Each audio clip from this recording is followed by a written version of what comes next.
nagsisira ng kredibilidad ni Morales, masira yung kredibilidad ni Jinggoy kasi nga siya ay convicted. Sa ni Jinggoy, wala daw kay Francia yung pre-op and authority to op. So again, sabi ko nga, yung utak niya hindi niya ginagamit kasi hindi niya naman naintindihan. Bayan, you are very organic compared dito sa mga senador na mga pulpol na malaman na may polboronic o bangag kayong gobyerno na si Presidente Marcos Coutinho na ngumingiwit at lahat-lahat, bobo pa rin kayo, syunga-syungahan pa rin kayo, mga jutang ginemis kayo. Ito nga mga kababayan, bago natin ituloy ang video na ito, kung bago ka lang sa aking YouTube channel baka pwede makahingi ng like at subscribe at click mo na rin ang notification bell para updated ka sa aking nilalabas na bagong video. Salamat po. At napanood ko yung 6-minute na press ko ni Jinggoy Estrada na talaga namang wala sa hulog. Okay? Wala sa hulog kasi obviously, protektado niya si Marcos Jr. dahil sinasabi niya na talagang sa simula pa lang daw na sinungaling daw si Morales kasi daw wala naman daw kay Francia itong pre-op and authority to operate. Pero sabi ko nga, alam ng taong bayan, matalino kayo na kung sino ang sinungaling at kung sino nag-aakusa, sino nagsisira ng kredibilidad ni Morales, masira yung kredibilidad ni Jinggoy kasi nga siya ay convicted sa panunuhol o bribery noong January 24 to this year. Okay? Yan ay factual. Siyempre, baka siyang susunod na hindi natin alam. Baka may offer sa kanya ang gobyerno para maging Senate President. Kasi actually, naulat ko yan dati. But ganun pa man, kitang-kita mo talagang pinaniniwalaan niya ang sinungaling na si Francia. Dahil yun ang kanyang defense sa kay Marcos Jr. Ang defense ni Jinggoy, wala daw kay Francia yung pre-op and authority to op. So again, sabi ko nga, yung utak niya hindi niya ginagamit kasi hindi niya naman naintindihan. Aminado naman siya na wala siya sa first hearing. So he was there intentionally to destroy the credibility of Mr. Morales, pero ang totoo, siya yung na-destroy. Kasi binunga, hinalungkat ng taong bayan na siya ay convicted.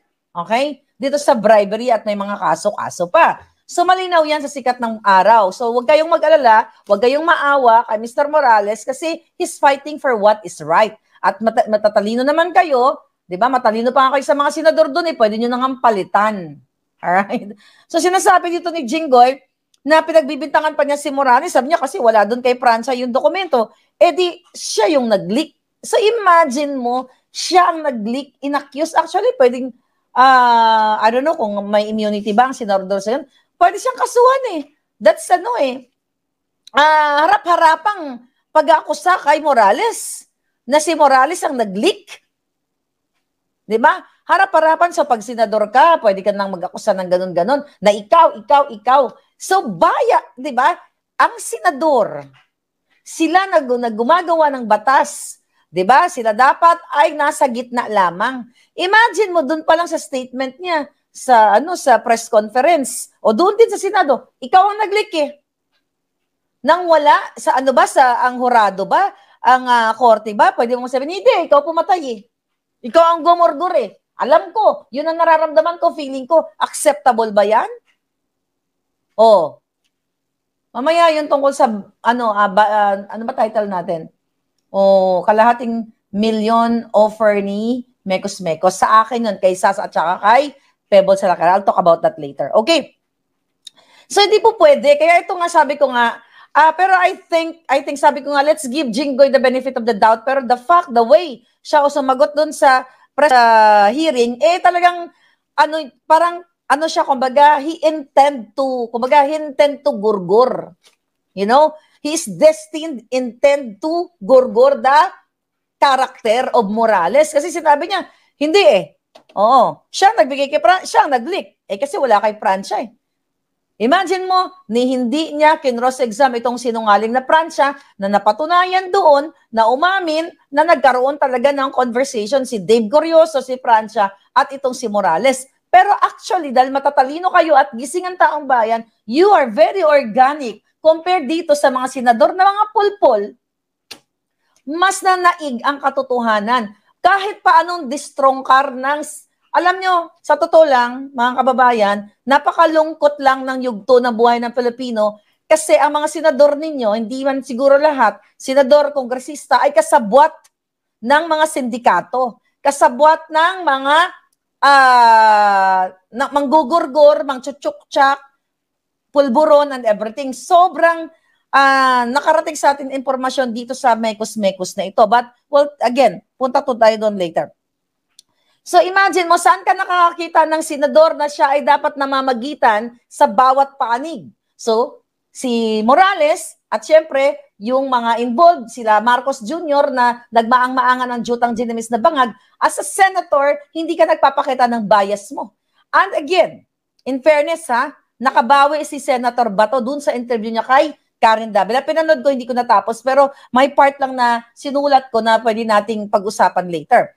So, as a Senado, tingnan nyo kung gaano kababoy ang Senado at ang Kongreso. Tapos honorable pa mga giatay, mga dishonorable. Kayo ang gumugurgur, mga taksil sa inang bayan. Ganun ba? Yung nagtitestify doon, sasabihin, ikaw convict, sigurado, ikaw. Di ba? Hindi ka pwede magsalita ng ganun. Bias ka. Ginudge mo na, kung kinonvict mo na siya ay gumurgor o siya ay nag-leak ng document. Ako, hindi naman ako nag-leak Pinost ko lang, leakage ba yun? Hindi naman ako nagdukot nun. Kasi gusto ko lang malaman ng taong bayan at gusto din ng mga taong random din na nag-messagean na malaman na may polboronic o bangag kayong gobyerno na si Presidente Marcos Cotinho na ngumingiwit at lahat-lahat, bobo pa rin kayo, syunga-syungahan pa rin kayo, mga jutang ginemis kayo, mga staksil, kayo ang numero 1 kalaban ng bayan, mga tiwaling senador at kongresista, lahat ng mga nasa kawani ng gobyerno, mga yawa kayo. Imagine nyo, nalaman ko, may isang mekos-mekos nakasabwat saan? Nakasabwat ninyo? Ninyo. I'm not gonna say names, but some senators and congressmen ay may kasabwat na mekos-mekos sa kidnapping, extortion, putatsing, lahat. I'll talk about that later. Ang daming impormasyon na nakarating sa atin, mga kababayan, pero isa-isa lang. Na kaya kayo third world country, kaya kayo pahirap na palubog na palubog mismo ang mga kapulisang tiwali, ang mga senador na tiwali, mga kongresistang tiwali ay kasabwat ng mekos-mekos. Maraming mekos-mekos. Kidnapping, extortion, lahat. Gurguran, pulburon. See? You expect na magkaroon ng pagbangon ng Pilipinas? Walang babangon hanggat hindi kayo kumikilos. Walang babangon hanggat kayo nagiging bulag, pipi at bingi. I'm telling you. Imagine mo, ano sabi ni Estrada? Sinungaling daw. Dahil may mga kaso-kaso. Siya nga, sabi ko nga, bribery, di ba? Ngayon, mga palangga, hindi daw ka panipaniwala. Malalo siya, hindi ka panipaniwala. Siya ay convicted.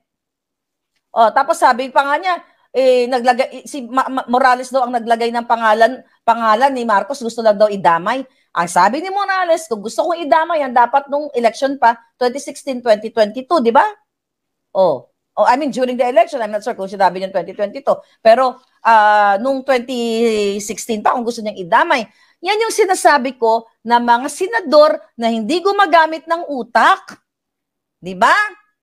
Na ang neurons ay wala na, kalahati na lang, kaya neuro na lang. Sabihin mo si Morales ang naglagay. Kung gusto niya i-destroy si Marcos, dapat 2016, 2022, nag-ingay-ingay na siya dyan. Pero dahil hindi nga nagre-review, sa dami-dami yung staff, hindi niyo utusan, i-transcribe yung mga yan. May mga app na ngayon for transcription. Ang daming app to transcribe. Kung ayaw niyong manood, dahil tamad kayo, dahil away niyo gawin ng trabaho, bigay niyo sa staff niyo, kahit 3 staff yan, run mo yan, i-transcribe mo, para pagdating ko sa hearing, alam ko kung anong pinagagawa nila. Hindi pwedeng, imagine mo, these senators na pumupunta, hindi lang ito sa, dito lang sa Committee on Public Order, sa iba pa.